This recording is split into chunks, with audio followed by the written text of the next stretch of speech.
And then I would like to introduce our presenter today. Her name is Elizabeth Farmer, and she is a CPA with Farmer and Associates. We are so excited to have her here today. We're going to learn some really helpful information related to taxes, and I myself am also very excited to learn these important information. So stay with us. We're excited that you guys are here, and I would like you guys, the youth that are here in attendance, I would like you guys to introduce yourselves. Elizabeth would like to get to know you guys just a little bit better. What I think I would like you guys to do is, if you feel comfortable, either you can share this in the chat or you can unmute yourself and share. But basically just let us know if you are going to be enrolling in STL Youth Jobs this summer. And if you are already in STL Youth Jobs with Learn and Earn, which is the spring internship program that has started in January, let us know, and let us know what you really enjoy about STL Youth Jobs.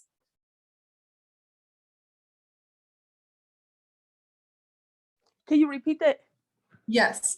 So if you are in STL Youth Jobs currently with the Learn and Earn spring internship program, let us know and let us know what you are really enjoying about it. And then for those that are not in the spring internship program, let us know a little bit more about your experience in STL Youth Jobs, what you liked about it, maybe where you work, just something that you would like to share with us. Okay, I'm gonna go first. Sure. First, my name is Johnny Lattimore. I'm 23. I've been in STL Youth Job for about 4 going on 5 years. Awesome. And I'm not in the spring program, but what I like about STL Youth Job, they have people there that's more caring for you, who look out for you, help you get your first job and everything. Like, since I've been in STL Youth Job, I then got into one of my most important jobs, but end up working at another job. Now I'm working doing concerts and all of that stuff. So that's what I like about STL Youth Job. They help you get your real job and what you really want to do. Yay, love it. Thanks for sharing, John A. You're welcome. Hello, my name is Mary Jean. Hello. I applied to be in STL Youth for this summer. What I like about STL Youth Jobs is that I was able to work at my school since I didn't really have a accurate transportation, so I can just walk up to my school. I like that they worked with me on that. Awesome. That's really great. Thanks for sharing, Mary Jean. You're welcome.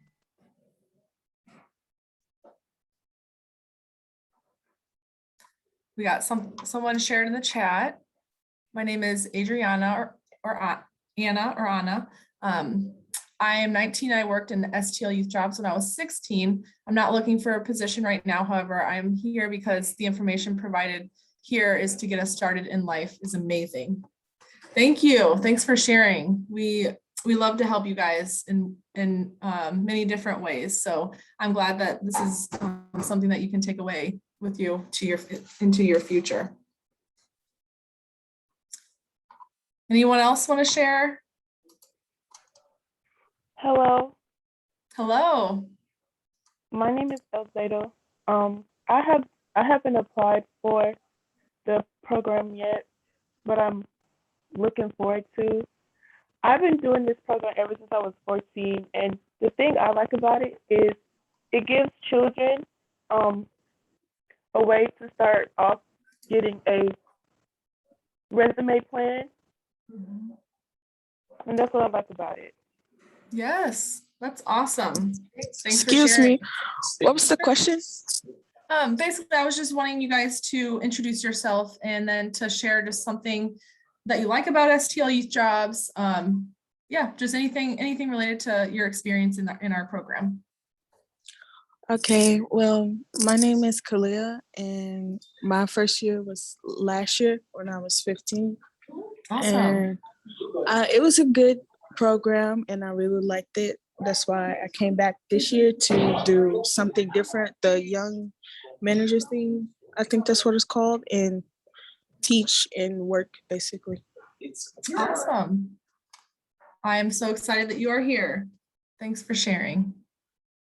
All right, well, I will turn it over to Elizabeth for her to introduce herself and to get started with the presentation. Thank you guys again for being here. Thank you, Amanda. And I want to thank everybody for sharing. It really helps me to just hear a little bit about your stories so that I have a reason for what I'm doing. I am very relationally focused in my profession. What I love most about being a certified public accountant is the interaction that I have with my clients and the ability to help them manage their tax liability and know what to expect related to their taxes so that they don't have a lot of stress around that. I'm from St. Louis. I went to Rittner High School and then University of Missouri St. Louis for my accounting degree. That's what you do in order to sit for a very rigorous exam and pass it. And the purpose for being a CPA, you can do things related to the accounting side of things where you're required to have a CPA. But from a tax standpoint, CPAs are recognized by the IRS and the state governments in our country as representatives that can speak on behalf of taxpayers. You don't have to be an attorney. You can also be a CPA or something called an enrolled agent. Anyway, I wanted to give you guys a little bit about my background. I do have my own business. I mean, Farmer and Associates CPAs is a group of people who work together doing accounting and tax work for small businesses, small business owners, and for individuals who maybe have a little more complexity in their taxes than they can handle preparing for themselves. And our small business clients are anywhere from somebody who's just gotten their idea for their business and is looking for some advice on how to get going and ramp up their revenue to existing businesses that have been in business and grown from that type of a business all the way to having, in excess of $1 million in revenue. And I also got introduced to STL youth jobs through a relationship that I have with the organization. And I'm so impressed by them and the services that they offer. And I welcomed an opportunity to present to the students and give you guys some of the knowledge that I have in hopes that I can help you in your futures. We have a program planned for this week that really builds upon itself. We're going to talk for 2 days around the employment forms, and really, I'm not going to talk all that much. I'm going to talk a little bit and be available for questions if you have them. And I did want to have time for people to be able to get to, that I could get to know you. That's 2 days. And then we're going to talk about submitting taxes and what your W-2 looks like. Well, these forms, not so much the I-9, but the W-4s that we're going to go through, those really impact what you're going to see on your tax return. And I want to help you understand how that interacts with your actual tax return. Then on Thursday and Friday, we're really going to talk about why we work. Well, what are the things that we're wanting to gain from work other than just the personal fulfillment of having a job that we love and contributing to society, et cetera. But it's also so that we can eventually have a house, possibly have a car, and there are tax consequences that come with both of those. And actually, I'm fairly excited about what I'm going to be presenting on Friday. And it has to do with how to become credit worthy, because those are the things, that's what you have to be able to do in order to get money from a bank to start your own business, which I'm hoping some of you might feel inclined to do, or to just simply be able to buy a house and do what you want to do in your future. So I'm going to dive in now to the forms that you're going to be asked for when you apply for a job. And I'm sure STL Youth Jobs assists you with this entire process, so you're not feeling like you're just getting thrown out there. That's a wonderful thing, because a lot of people, when they go to apply for a job, they have no idea what these forms mean, and they're not fully prepared. So the first thing that you're going to be asked to produce is something called an I-9. This is a form that's supposed to show that you are a citizen of the United States, or if you're not a citizen, that you have a visa that will allow you to work within the United States. Employers are fined quite highly if they do not get these forms from you. So do understand they're highly motivated to get them completed. And I'm going to actually provide to Amanda the links to the screen share. These are all available just out on the World Wide Web for you to look at and be prepared beforehand. But the I-9 is a 3-page form, and on it, you're going to, fill in your name and your address and your social security number, and then check a box of whether you're a citizen or non-citizen of the US. And some aliens are also allowed to work. It doesn't mean you won't be able to work. And I know that we have people that are in the city of St. Louis who are not necessarily US citizens and are going to be looking for a job and possibly being served by STL youth jobs. So there are ways to be able to do that. And if you look at the instructions to the form, which are on page 3, it says employees may present one selection from list A, which is everything down the far left corner, or they have to have one from B and C. Okay, so if you have a passport, that's it. That's all you need to have, and you can present that one document and you're set. But a lot of people don't have passports. So if you don't have a passport, you can use your school ID with a photograph. It's just important that whatever ID card that you have, if possible, has a picture for easiest use. Johnny has her hand up. Can I ask you to wait 1 minute, Johnny, for me to get through just this one little list, and then I'm going to answer. And anybody else, feel free to put your hands up. So the list on list C, it includes your social security card or account number. And I just want to mention that is very, very important to take care of your social security card if you have one, because people can steal your identity and mess up your credit, and it isn't even your fault. And so I wanted to say that to begin with before we begin. Okay, I'm going to go to this question from Johnny. Go ahead. Go ahead. So this what they mean when they be like, show proof of you are able to work in the United States. Cause I be saying this when I'm filling out application, and they be like show proof, and I don't understand what they mean when they like show proof. Yes, that's what they're saying in show proof. If you complete an I-9 form, you are showing proof that you're eligible to work in the United States, because you're turning in the documents that that support that. Now, But I mean, how we gonna show proof if we ain't got it though? did they not request? They're No, just saying, would you be able to on the application form? They're saying, are you going to be able to produce these documents that are listed on the I-9? It be like, are you able? It'll be like, are you able to show proof, and then have like yes or no or some other question. Right. So in the application process, they haven't given you these tax forms yet, but they're going to. And they're wanting you to assure them that you're going to be able to produce the documents necessary to prove that you're eligible to work in the United States. Yeah, I got this for my other job, but the other job, like the enterprise center that I filled out for, it'll say that I had that for my other job though. But I never knew what it meant or how to fill it out. So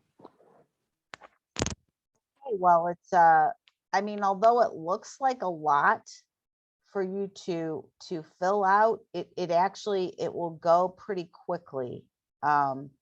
So pretty much you're just going to fill out the first part and have the documents ready for them to copy. And then the employer has to fill out the second part that shows that they have received those documents from you that prove that you're eligible to work in the United States. Are there any other questions before we move on?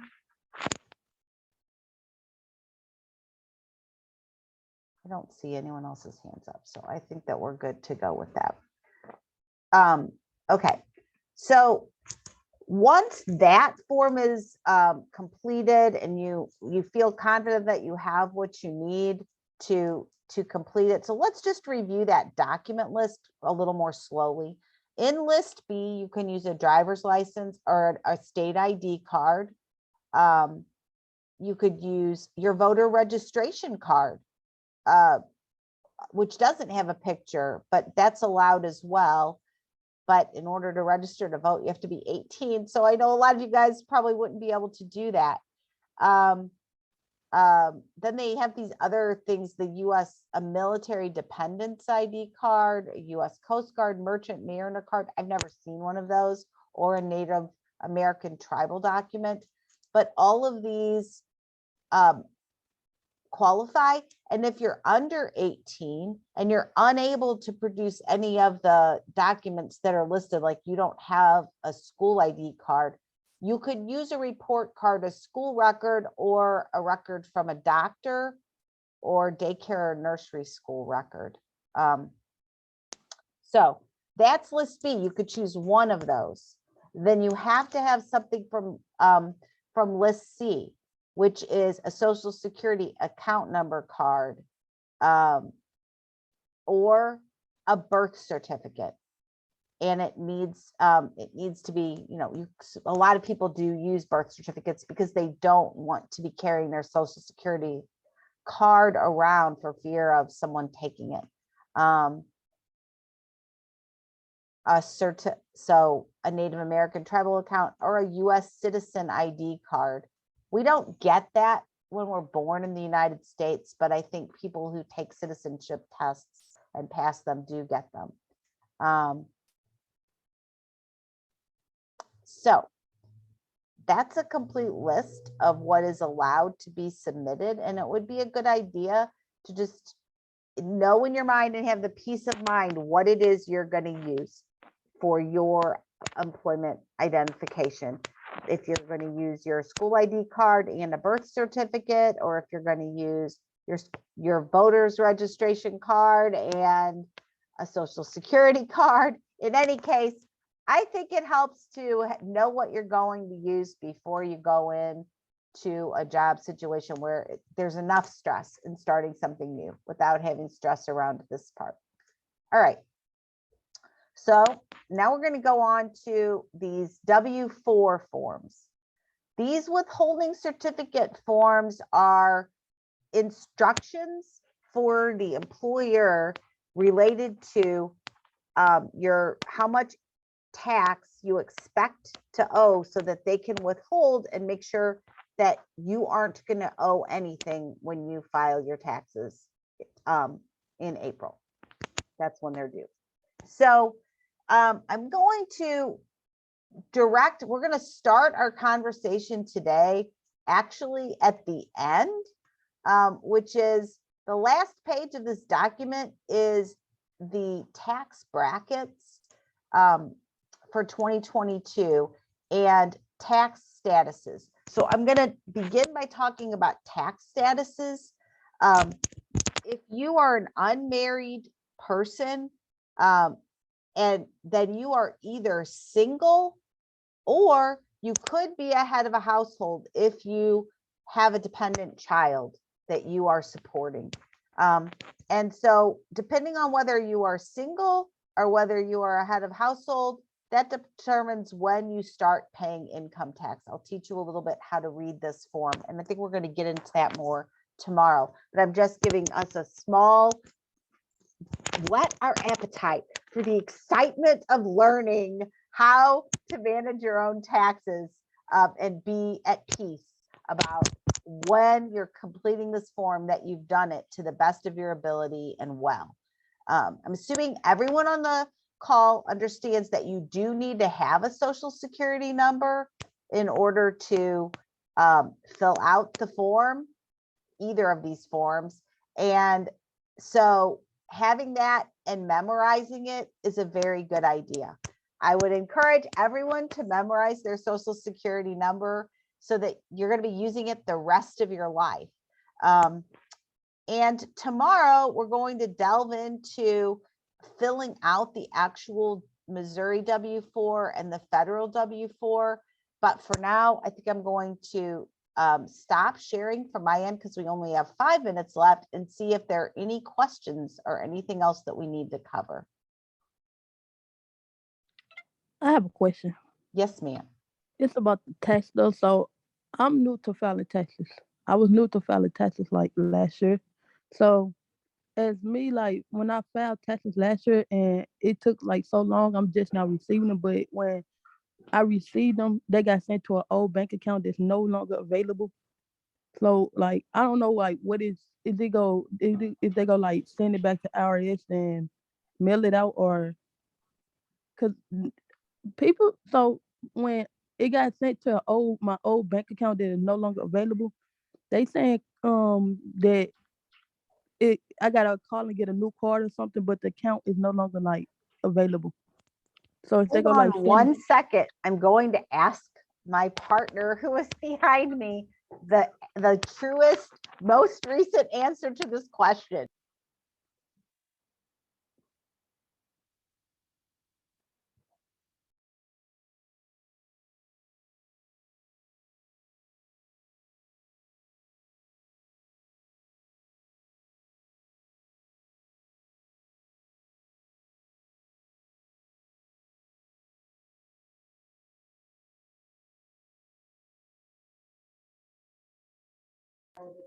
Okay, so I wanted to just verify, Johnny, that I knew the most current information. First of all, the IRS is very far behind at processing anything that comes in paper. They prefer electronic filing, and we are going to go through the fact that there's a thing called Free File that will allow you to electronically file your own returns to the IRS. But in answer to your specific question, Johnny, when a refund goes to an account that is closed, the IRS is notified of that, and they mail a check to the address that was on that tax return. If that address is not correct, then there's probably going to be another, if you've moved, there's probably going to be another whole step involved. so what they did was, okay, last year when I first like filed it, because that was my first time filing taxes through like my whole 22, 23 years. Right. That was my first time filing. So I had to identify myself. Then when I did that, they sent a paper out saying, do I accept this much? And then when I filled it out, I put the new address because we ended up moving. And then that's when I checked it this year, when everybody filled out taxes this year, it said that the old amount was sent to my old bank account. And now it's still saying sent to the bank account, but I no You longer never have that bank received account it. anymore because I didn't have no real bank account until before I got into STL job. Well, I wish that I had a very happy answer for you, Johnny, but right now the IRS is extremely far behind in processing. And when you try to call, even professionals like us who have to be able to call and get through, literally, it could take days to finally get through the hold time. And you can actually hold for hours. And then at the end of that, have them say, we're not accepting calls at this time.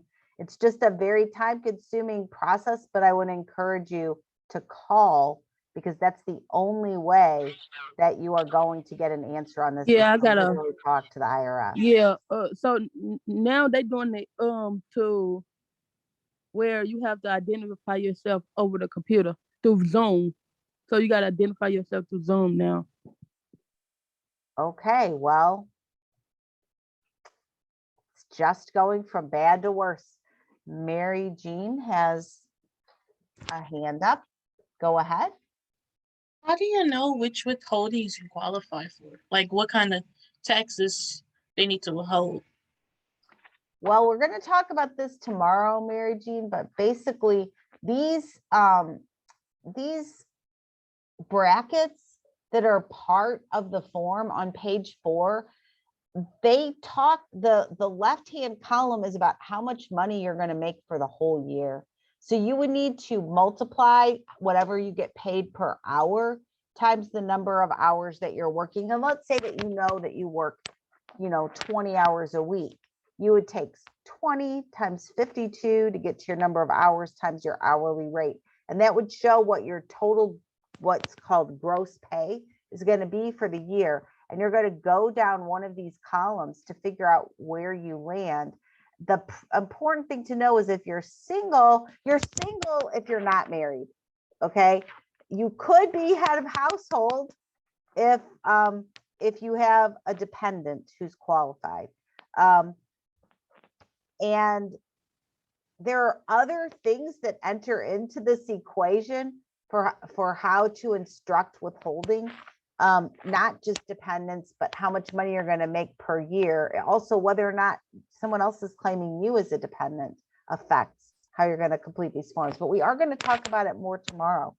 Hopefully you could come back, and if you know any friends who aren't here today, I would encourage you to encourage them to join in tomorrow, and we will pick up where we're leaving off.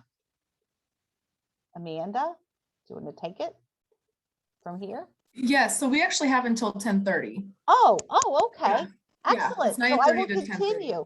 I'm sorry, Perfect. I lost track of what we were doing here. So we have plenty of time for me to go through this. That's wonderful.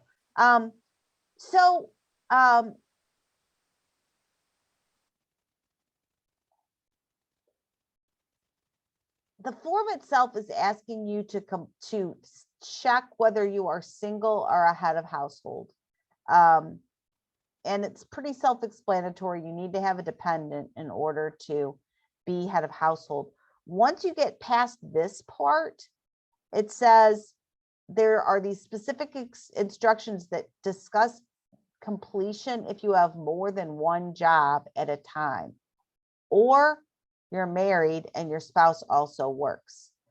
That's because you're going to be, if you have more than one job, if you filled out all of your withholding certificates as though that one job was your only job, you're probably not going to have enough money withheld to cover your taxes, because you're actually making more money during the year than you necessarily are indicating in that one specific job. So understand that these brackets are based upon your total earnings for the year from your jobs.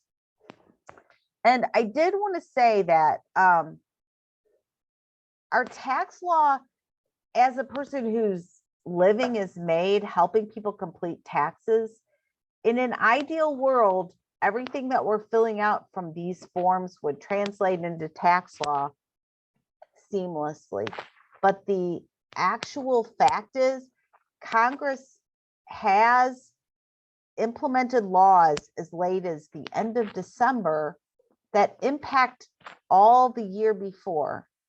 And it's not going to be reflected in these tables. So we can only do the best we can to try to make sure that we're going to land in the place where we want to land at the end of the year. So do understand that even if you fill out your forms completely right, there is a chance that things won't turn out the way that you thought they would based on what you were doing at the beginning of the year. All right. So, so the form itself tells you you're either going to complete this step, step 2, if you hold more than one job at a time, and it links you to an estimator through irs.gov.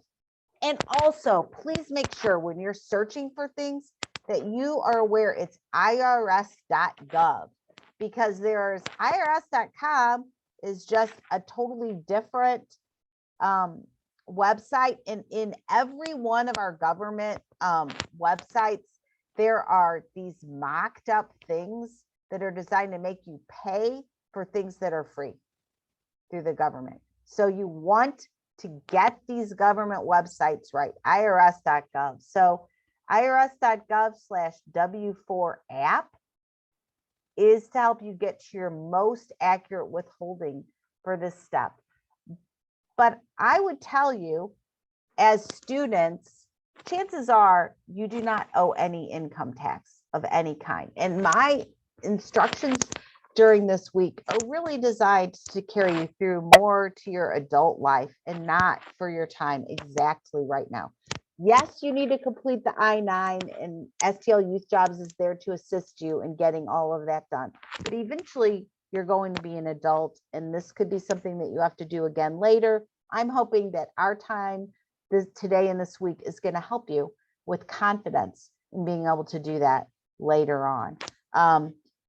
Completing these W-4s, this is something that you do actually not just when you get a job, but you're supposed to change these amounts when your circumstances change during the year, or at least annually, because you know you might have a child during a year, you might have something else that impacts what your withholding is going to be. But having a child is a big change from a tax standpoint, because you get eligibility for earned income credit potentially, as well as a child tax credit. And those credits, tax credits, are money that comes directly off your tax, whereas deductions are amounts that lower your income in calculating what your tax is. And hopefully I'll say that more than once so that you can get that like starting to settle down into your brain, knowing what you're doing.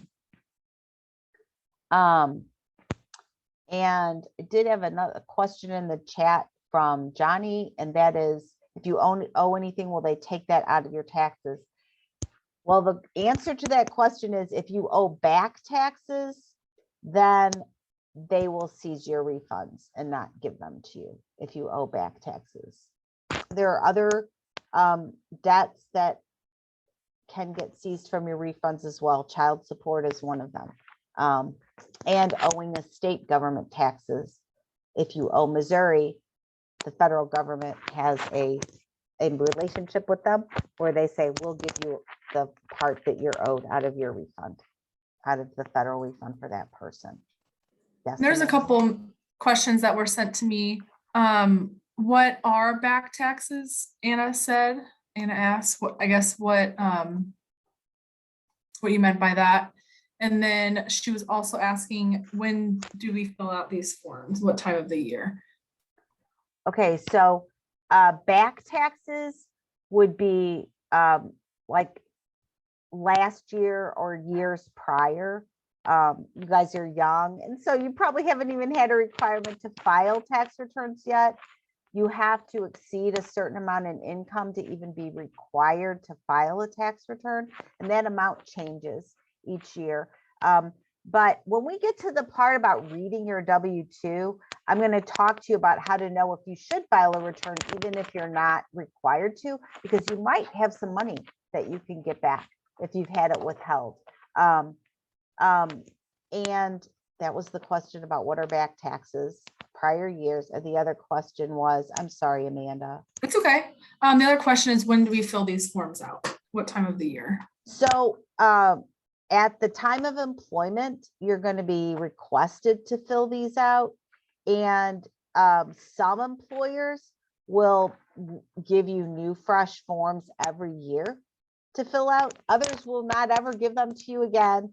They would just expect you to turn them in if something changes in your situation. So you might need to turn it in if you got married or if you had a baby. And I don't know whether your employer would utilize these W-4s for changing your address of record. They might. And if they do that, that could also be a time. But generally, the forms themselves come out in November or December for the next year to be effective with the next tax year, because they're supposed to be a companion to tax law, so if law is closed by December, they should be ready to go with new guidelines for how to claim things. Okay.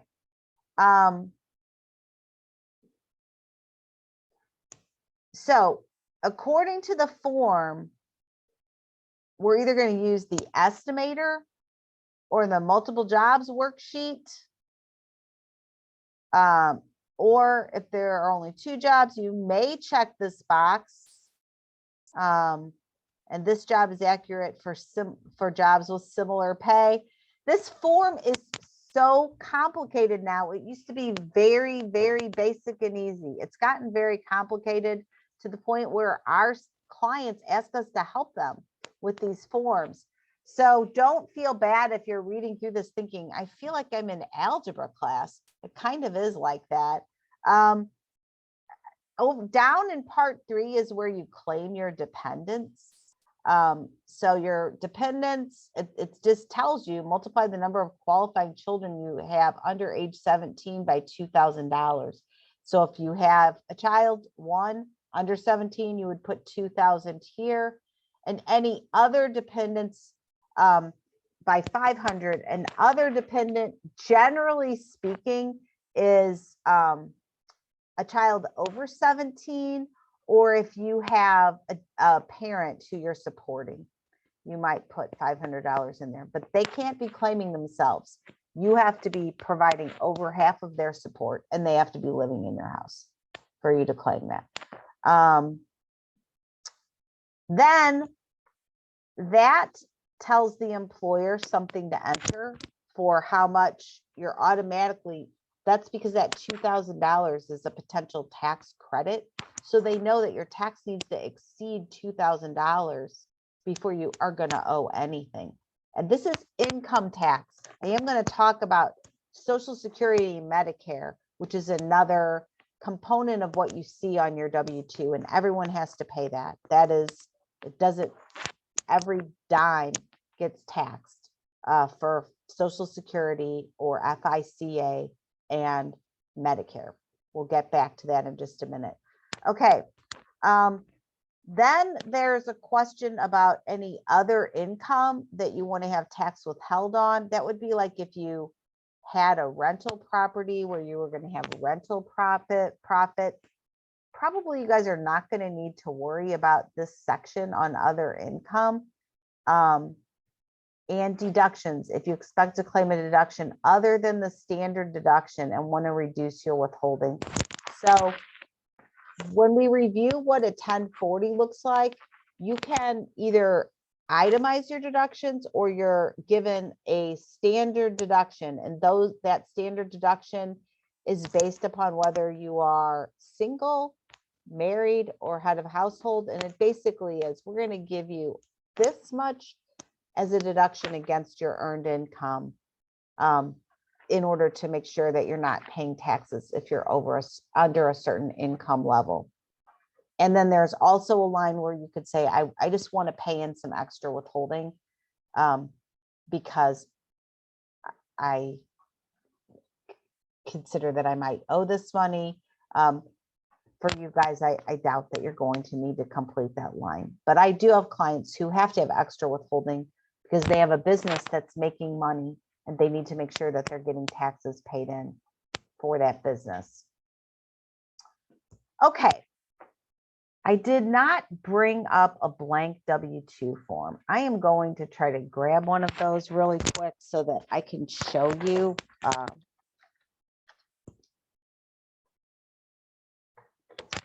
IRS website, and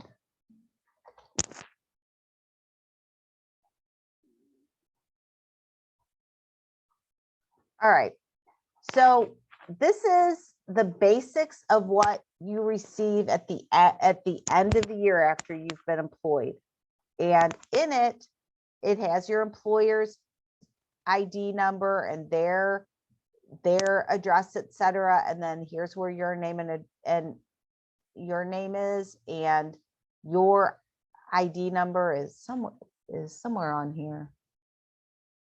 Employee's first name. I don't see it. It's here.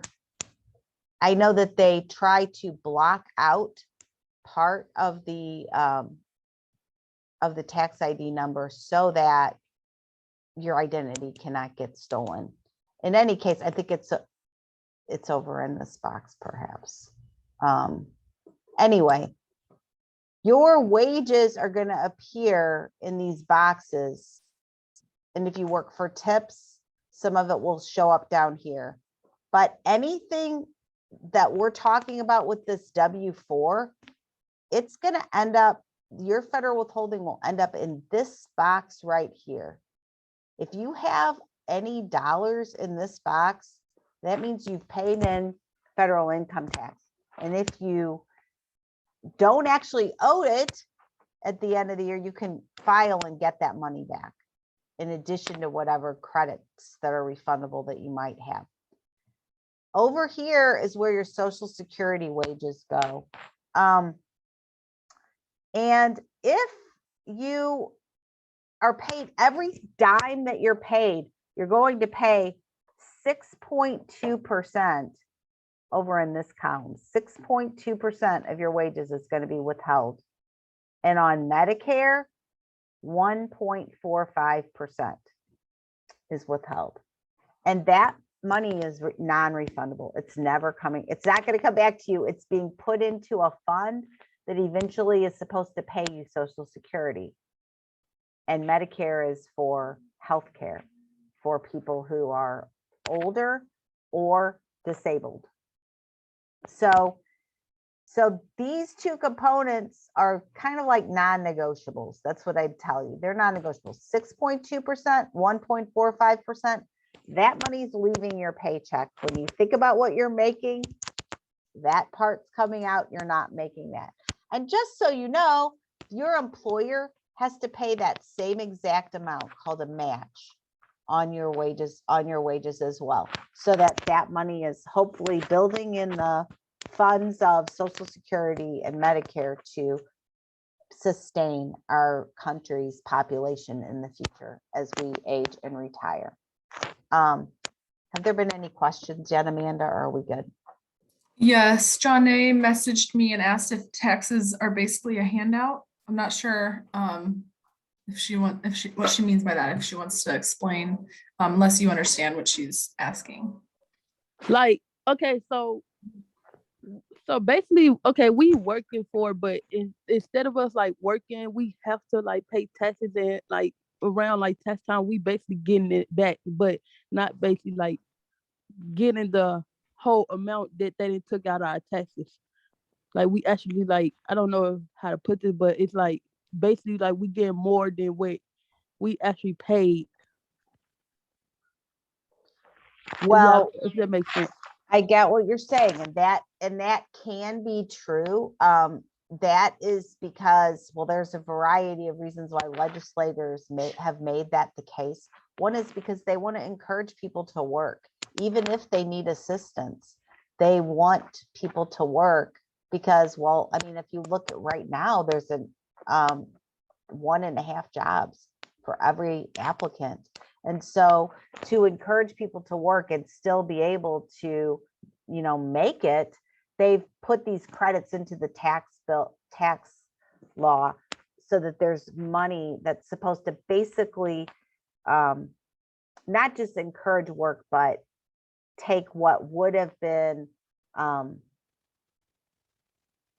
some kind of assistance and make it still possible while you have a job, instead of making it so that you're only motivated not to have a job because you're going to get more money from the government if you don't. Yeah, but like, what's the point of paying it if we got like get it back? But not like getting it back at the time we paying. But what's the point of like paying taxes if we go get it back? And I got another question. Why? Cause I'm steady hearing this from like they saying if you don't pay taxes, you can go to jail. Is that true? It is true, but going to jail for non-payment of taxes is, in my experience, it is either because you didn't pay taxes on illegal activity like drug dealing, and they can use that as a way to incarcerate you at a different level, or you are grossly not paying taxes, like you owe a lot of money over a lot of years and they've tried to get you to resolve it and you're not resolving it. It's not the first and best solution. The government wants money. They don't want to put people in jail. That's not the primary thing. But in answer to your question about what's the point of paying tax that I'm not going to owe? That is exactly why we want to talk about how to complete this form properly. There used to be a box on here that where you were able to say exempt from income tax. And that box is now gone.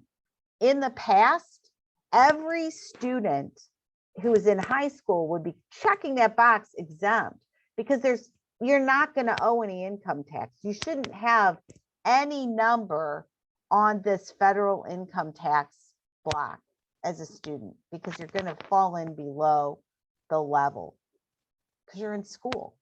You're not working full time. So it is a good idea. These forms affect how much withholding's coming out. So this W-2 is also reflected in your check stub. If you look at a check stub from your place of employment, you're going to see gross wages and federal income tax, Social Security, it might say FICA withheld, Medicare withheld.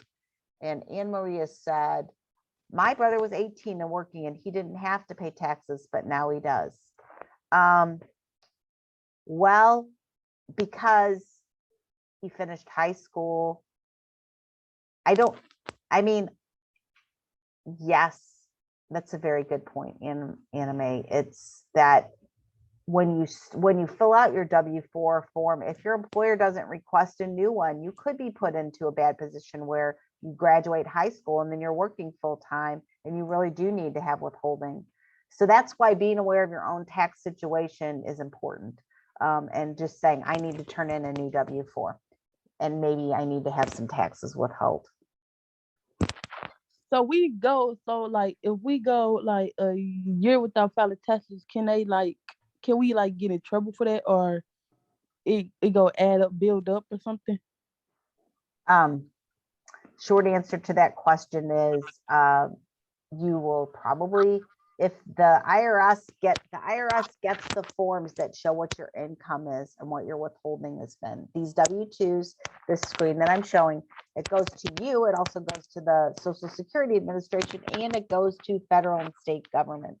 They match everything up and they're going to be figuring out if they think that you owe money, they're going to start to send you notices. And at any given time, there are 3 tax years open. And so you could be behind by 3 years, but you could be behind by 10 if you haven't filed. So if you're required to file a tax return, you want to file a tax return, and the IRS has income limits that tell you when you need to file, gross income limits. But I'm also telling you, you would want to file to get your money back if anything's been withheld in the federal income tax and you are below that filing threshold. You're going to get your money back, and the same for state. Okay. Any other questions yet, Amanda? Yes, another question from John A. Can we practice filing one of these out because she has a hard time filling them out? Yes, I think we're going to do that tomorrow. I think that's part of what we're going to do tomorrow. I'm going to have Amanda have links so that you're able to pull these up on your own, whether it's your screen. I think would be rather hard to do on a phone, but you could print it and have it ready for you to fill out to ask the questions that you may have. It mainly be a workshop tomorrow. Today, it's all the learning. So we've talked about everything that's happening up in this federal section. The next part is the Missouri section, okay? So we have a Missouri W-4 as well. So we have federal government and we have state government. We're kind of going to go down the list. Mary Jean has a hand up. Go ahead, Mary Jean. If I did surveys last year and got paid for them, a total of $20, how much do I pay to the IRS? Well, this is a wonderful question. I was going to talk about 1099s and the difference between 1099s and W-2s.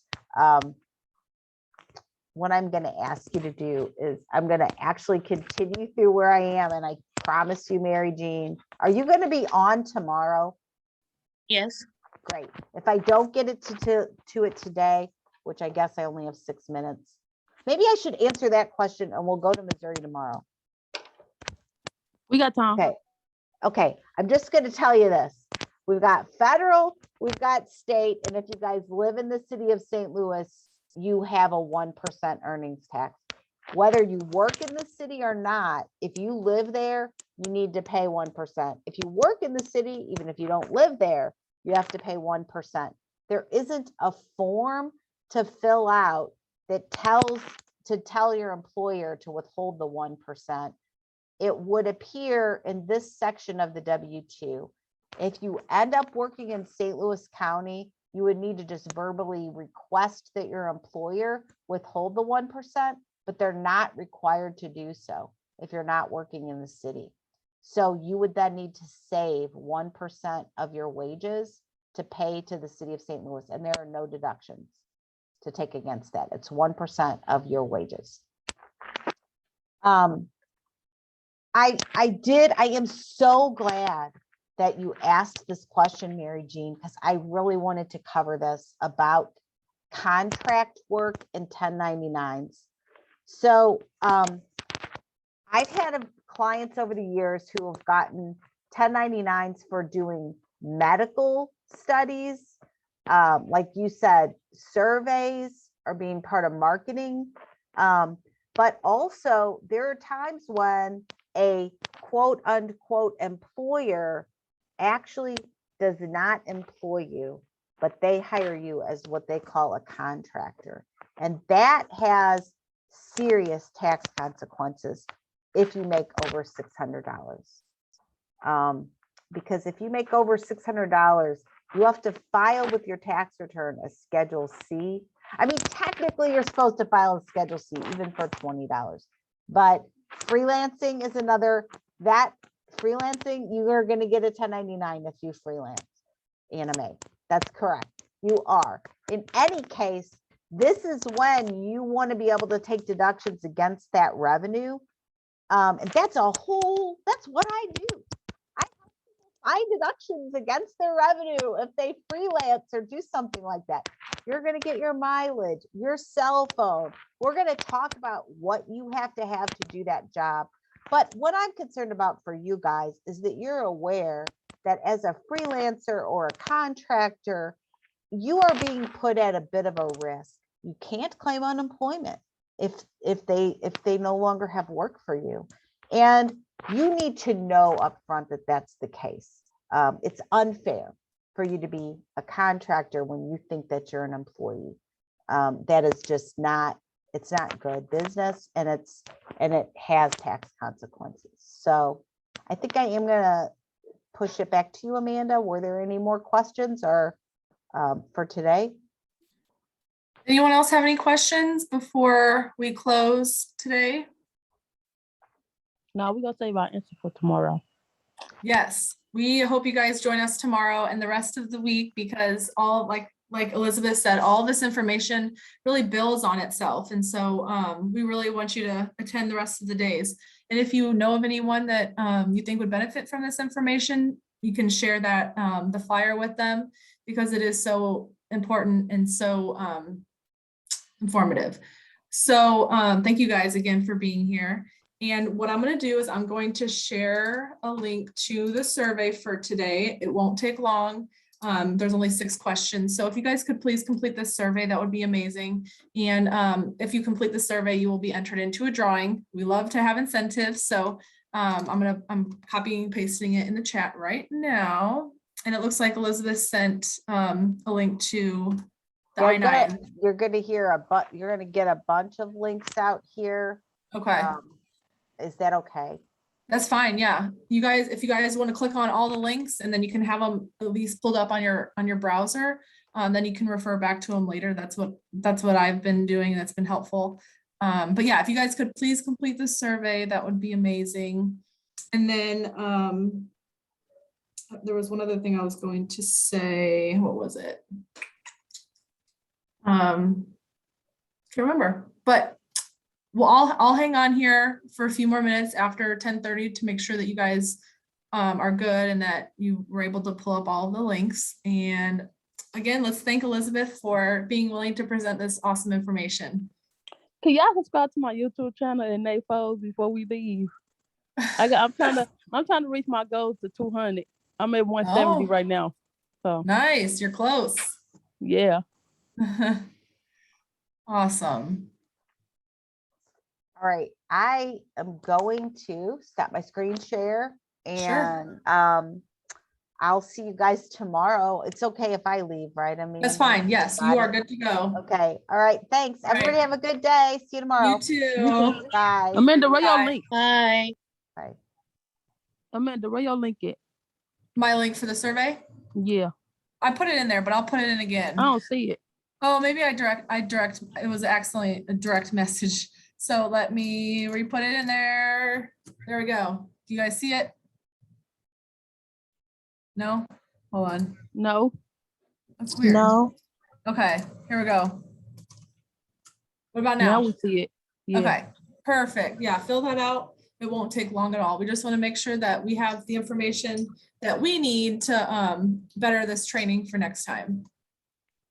Okay, I'm gonna be able to join on Friday, but I have to like leave the Zoom early because I'm gonna be working from Okay. 9. From 9, I'm gonna be able to join probably to like 10 Okay, because I have to that's be. fine. I'm be at work from 9:30 to 9 p.m. at night. Oh, wow. Nice, that's a long day. Yeah, Thursday, Friday, and Saturday wrestling. Well, if for any of you guys that can't attend any session this week, they are being recorded. So they also will be posted on YouTube. So I'll be sure that you guys get the links to the surveys or to the presentations as well if you want to view them again, or if you're not going to be able to make one and you want to view it on YouTube, we will be sending those out. And to answer your question, Anna Mae, the Zoom is from 9:30 to 10:30 every day of this week.